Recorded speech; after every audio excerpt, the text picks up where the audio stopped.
Good morning. Tara magbasa na tayo natin libro guys. Magandang balita at Biblia. Bilisan na natin. Today is 15 February 2024. Batiin muna natin ang happy birthday si Nathan Kirkroke ng happy birthday. Happy birthday Apo. And then, nandito na tayo sa Awit, chapter 21, pagpupuri sa pagtatagumpay.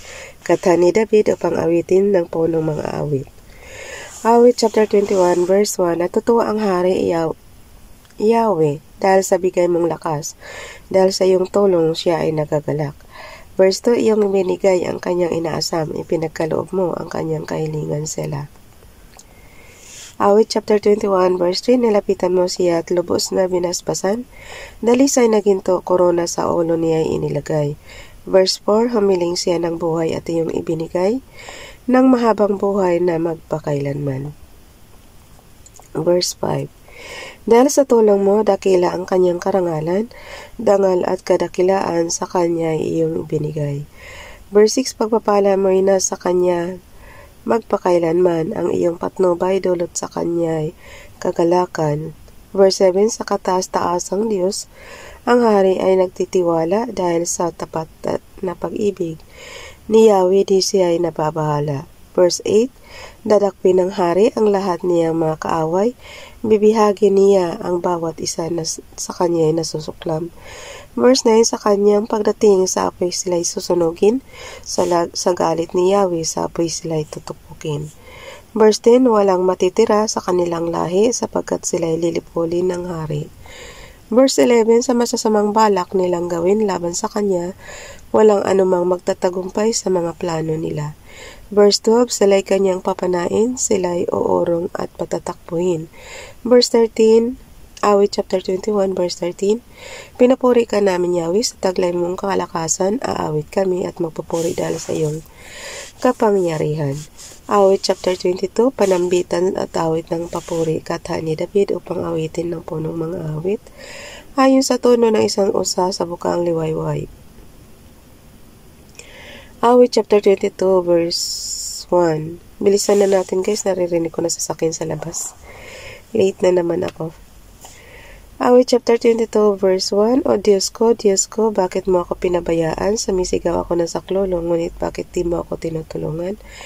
Verse 2, araw-gabi, yung salita pala nito ni Jesus noon sa cross, na rin ito ni David. Awit na rin ito ni David. Chapter 22 verse 1, O Diyos ko, bakit mo ako pinabayaan? Sumisigaw ako ng saklolo, ngunit bakit di ako tinutulungan? Verse 2, araw-gabi tumatawag ako sa iyo, O Diyos, di ako mapanatag, di ka man lang sumasagot. Verse 3, ngunit ikaw ang banal na pinaparangalan, at sa Israel ikaw ay pinapupurihan. Verse 4, ang mga ninuno namin nagtiwala sa iyo umaasa kaya sila iniligtas mo. Verse 5, tumawag sila sa iyo at sa panganib ay nakawala. Nagtiwala sila sa iyo at di naman sila napahiya. Verse 6, ngunit ako'y, Awit chapter 22 verse 6, ngunit ako'y parang uod at hindi na isang tao, hinahamak at pinagtatawanan ng kahit na sino. Verse 7, pinagtatawanan ako ng bawat makakita sa akin. Inilabas ng kanilang dila, sila'y pailing-iling. Awit chapter 22 verse 8, sabi nila, nagtiwala siya kay Yahweh, hayaang iligtas siya nito. Kung talagang mahal siya nito, darating ang kanyang saklolo. Verse 9, nung ako ay iluwal, ikaw, O Diyos, ang patnubay, magmula sa pagkabata ako'y iyong iningatan. Verse 10, mula nang ako'y isilang sa iyo na umaasa. Verse 6, alalahanin mo Yahweh ang pag-ibig mong wagas na ipinakita mo noong panahong lumipas. Verse 7, patawarin mo ako sa aking mga kasalanan. Bakit nandito na tayo sa chapter 26? Sabi ko sa inyo, ang hirap buklatin ito eh. Sorry guys, tumalan ako. Ulitin ko na lang. Awit chapter 22 verse 10, nang ako'y isilang sa iyo na umaasa, mula nang ipanganak, ikaw lang ang Diyos na kilala. Verse 11, huwag mo akong lilisanin, huwag mo akong iwanan, Pagkat walang sasaklulo sa papalapit na kapamakan. Verse 12, akala mo'y mga toro ang nakapaligid sa nakalaban, mabangis na hayop na galing pa sa bashan. Verse 13, bibig nila'y nakabuka para mga liyong gutom, umuungal at sa akin nakahandang lumamon. Verse 14, parang natapong tubig na walan ako ng lakas, ang mga butok ko'y parang nagkalinsad-linsad. Nagkalinsad-linsad guys is nagkadurog-durog ba to? Ang mga butok ko'y parang nagkalinsad-linsad. May nagharian ang dibdib ko ng matinding takot, parang kandila ang puso ko natutunaw na uubos. Awit chapter 22 verse 15, itong aking kalalaman na ito yung abo ang kagaya. Ang dila ko'y dumidikit sa aking alangala. Sa alabok, iniwan mo ako na halos patay na. Verse 16.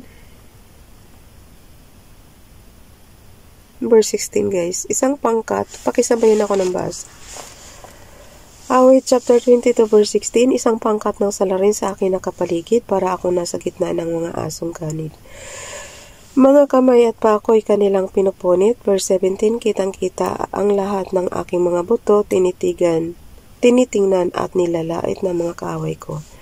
Verse 18, mga damit ko'y kanilang pinagsugalan at mga saplot ko'y pinaghati-hatian. So, ibig sabihin guys, yung panahon ni Jesus, nagbabasa na sila ng Bible. Lahat ng nangyari dito sa cross, di ba yung kanya ding damit, rin, pinaghati-hatian din. So, yung mga tao noon, nagbabasa na rin ng Bible. Kasi, nangyayari. Mga damit ko'y pinagsusugalan, verse 18 guys. Pero si David ito mga damit ko'y kanilang pinagsusugalan, at mga saplot ko'y pinaghati-hatian. Verse 19, O Yahweh, hugma sana akong layuan, ako ay tulungan at agad na sakluluhan. Verse 20, iligtas mo ako sa talim ng tabak at sa mga asong sa aking gustong kumagat. Verse 21, sa bibig ng mga leon, ako ay iyong hanguin. Sa sungay ng mga toro, ako ay iyong sagipin. O Yahweh, panalangin ko sana'y dinggin. Verse 22, mga ginawa mo'y ihayag ko sa aking mga kababayan. Sa gitna ng kapulungan, ikay papupurihan. Verse 23, kayong lingkod ni Yahweh, siya ay inyong purihin. Kayong lahi ni Jacob, siya ay inyong dakilain. Bayan ng Israel, luwalhatiin siya at sambahin. Verse 24, mga dukha di niya pinababayaan at hinahamak. Hindi siya umiiwas na humihingi ng paglingap. Sinasagot niya agad ang mga kapuspalad. Verse 25, ginawa mo ipupurihin sa dakilang kapulungan, sa harap ng masunurin, mga lingkod mong hinirang. Ang panata kong handog ay doon ko iaalay. Verse 26, ang naghihikahos ay sasagana sa pagkain, mga lumalapit kay Yahweh siya pupurihin. Maging sagana nawa sila at laging pagpalain. Amen to that guys. Verse 27, mga bansa sa lupay kay Yahweh magsisibaling, lahat ng mga lahi maaalala siya at sasambahin. Verse 28, kay Yahweh nauukol ang pamamahala, naghahari siya sa lahat ng mga bansa. Verse 29, magsisiluhod lahat ang palalot mayayabang yuyuko sa harap niya, mga taong hahatulan. Verse 30, mga susunod na salinlahi maglilingkod sa kanya, ang tungkol sa Panginoon ay ipahahayag nila.